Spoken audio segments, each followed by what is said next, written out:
Novas regras para a construção de imóveis no DF. O IPHAN, Instituto de Patrimônio Histórico e Artístico Nacional, publicou uma portaria definindo área e tamanho para novas obras. Brasília é patrimônio histórico e cultural da humanidade, mas o projeto de Lúcio Costa e Oscar Niemeyer para o plano piloto sofreu interferências ao longo do tempo. A maior parte, reflexo da especulação imobiliária.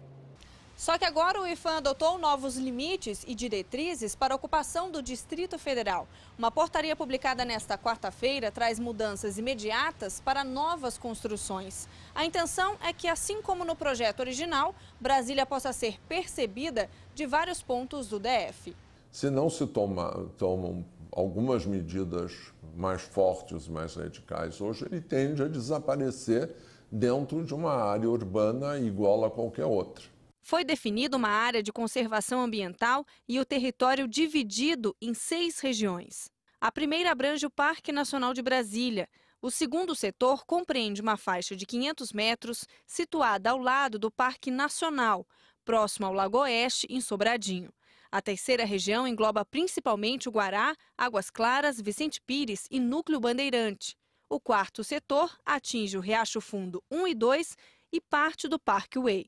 A quinta região abrange o Jardim Botânico, Lagos Sul e Norte, outra parte do Parque Way e Paranoá. A sexta atinge principalmente o setor Noroeste, setor de Oficinas Norte e Vila Estrutural. Nessas regiões, os limites de altura de construções permitidas vão variar de 5 a 95 metros, dependendo da proximidade com o plano piloto e do tipo de terreno. Foram 2 anos de estudos para chegar a uma definição. Segundo o IPHAN, as medidas deveriam ter sido adotadas há mais tempo. Agora, o desafio será garantir que a portaria seja respeitada. Nós temos dificuldades com a fiscalização e o GDF também.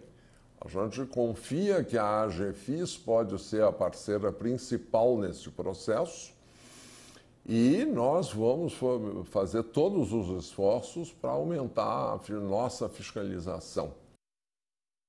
Aqui no estúdio, a comentarista de Urbanismo e Meio Ambiente do Bom Dia DF, Mônica Veríssimo. Bom dia, Mônica. Obrigada pela sua presença. Bom dia. Bom dia. Uma portaria extremamente importante, mas um pouco atrasada, né? Como a gente viu aí na reportagem, porque já tem prédio muito alto em um local onde não deveria e não vai poder a partir de agora, né? Sim. No caso, desde a primeira reunião do patrimônio, quando foi Brasília considerado Patrimônio Cultural da Humanidade, a Unesco solicitou do Brasil essa definição desse entorno, porque existe uma lei de 1937 que define isso. O que significa para as pessoas entenderem um pouco a questão de patrimônio, o entorno? É visibilidade e ambiência. O que é visibilidade? Brasília está alta, ela precisa ser vista ao longe, tá? Isso é o conceito de visibilidade. E o que é ambiência? Significa que como Brasília é toda baixinha, então vamos ver aqui, só para as pessoas olharem, o que é a Bacia do Paranoá. Tá? Então, aqui é os setores que nós colocamos agora, que foi colocado, vamos para o próximo. E um perfil para as pessoas entenderem o que é isso. Então, fazendo aqui a Bacia do Paranoá, que é a portaria para a Bacia do Paranoá, aqui está Brasília, significa que se eu fizer um perfil aqui, Brasília é toda baixinha aqui, a não ser a parte central, e eu tenho esse horizonte. Se eu começo a botar prédios muito altos aqui, eu tiro, que é o conceito de ambiência. Então, eu tenho que ter uma ambiência de uma passagem gradativa de prédios baixinhos e os prédios baixinhos aqui e isso escalonado. Ou seja, lá na Épia Sul, por exemplo, onde tem o novo setor, o Parque Sul, ao lado de supermercados e shopping, por exemplo, ali tem prédios altos. Na verdade, não pode ter mais. Não, a faixa de 500 metros agora em toda a Épia são de 3 andares, né? 4 pavimentos tem o térreo mais 3 andares. Agora, eu fico feliz, pessoalmente, isso é importante para todos nós, mas porque o primeiro estudo que foi feito foi esse aqui que eu fiz para o IPHAN em 2003, propondo exatamente a Bacia do Paranoá, como área do entorno, mostrando que historicamente já se falava que foi o sítio escolhido. Ou seja, 9 anos depois veio de fato a medida, né? Sim, vamos ver se agora... Vamos ver se tem fiscalização com rigor, né? Sim, e outra coisa importante é porque, sendo portaria, tem função maior do que o plano diretor, então tem que haver essa compatibilização. Tá certo, a gente vai mudar um pouquinho de assunto, falar também de especulação imobiliária, sobre o desmatamento e as queimadas, que são os grandes inimigos do Cerrado, que vem sendo destruído ano após ano em todo o Brasil. Aí aqui no Distrito Federal não é diferente não, mas o plantio de espécies nativas na área rural surge como uma alternativa para melhorar a qualidade de vida de todo mundo, inclusive das pessoas que estão na área urbana. Brasília, setembro do ano passado. O incêndio destruiu 60% do Jardim Botânico. Do outro lado do DF, o fogo destruiu parte da Floresta Nacional, numa ação que, segundo a Polícia Civil, foi criminosa e só fez agravar um dado que já era preocupante: a redução das áreas de cerrado. O bioma que mais tem perdido espaço no país, segundo um levantamento do Ministério do Meio Ambiente. De 2008 a 2009, mais de 7.600 km² de cerrado deixaram de existir em todo o Brasil, situação que supera as perdas da Amazônia.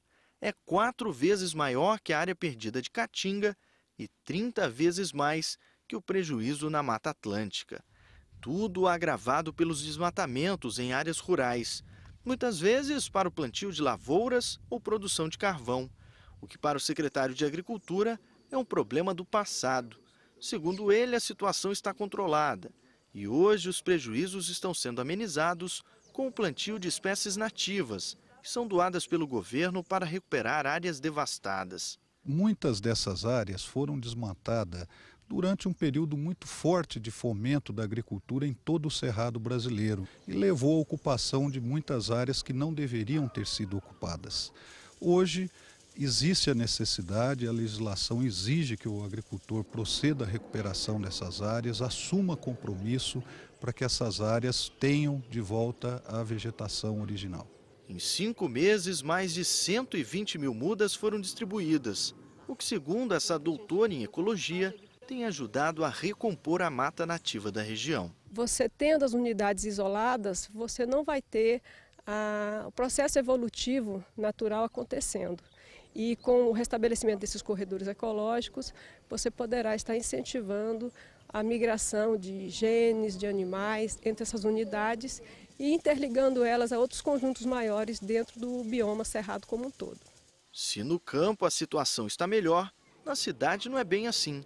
A especulação imobiliária fez com que áreas de cerrado dessem lugar a novas moradias, irregulares, como Vicente Pires, ou não, caso do Noroeste. Em questão de meses, o cerrado deu lugar a obras e, em pouco tempo, mais uma área verde vai deixar de existir. Mônica, 50 anos, só restaram 29%. Sim, isso é muito. Isso é muito. Ou seja, se a gente olhar, vamos olhar o mapa só para as pessoas perceberem o que significa isto. Esse aqui é o mapa, onde o vermelho é toda a parte que você tem, o urbano ou agrícola, ou no caso áreas degradadas, que é principalmente é muita coisa. Tudo devastado. Tudo devastado, ou com a ocupação urbana ou com ocupação agrícola. E o que a gente tem de verde, principalmente aqui e ali, é porque essas áreas são de um relevo acidentado. Então as pessoas não ocuparam só porque o relevo é acidentado, porque onde deu, ocuparam de maneira muitas vezes errada, precisa revegetar. E o que sobrou mesmo de grandes fragmentos são as áreas que são fechadas, que é Águas Emendadas, Parque Nacional e a parte da APA. Agora, qual a vantagem de fazer esse replantio? É possível fazer isso num curto ou médio prazo? Na verdade, curto, médio ou longo prazo, precisaria de um longo prazo, porque precisa de muitas mudas para poder realmente revegetar. A questão é que as pessoas têm que entender a importância disto. O próprio plano diretor, ele passa por cima de outros cerrados. Vamos dar uma olhada num gráfico, só para ver isso em termos das bacias hidrográficas.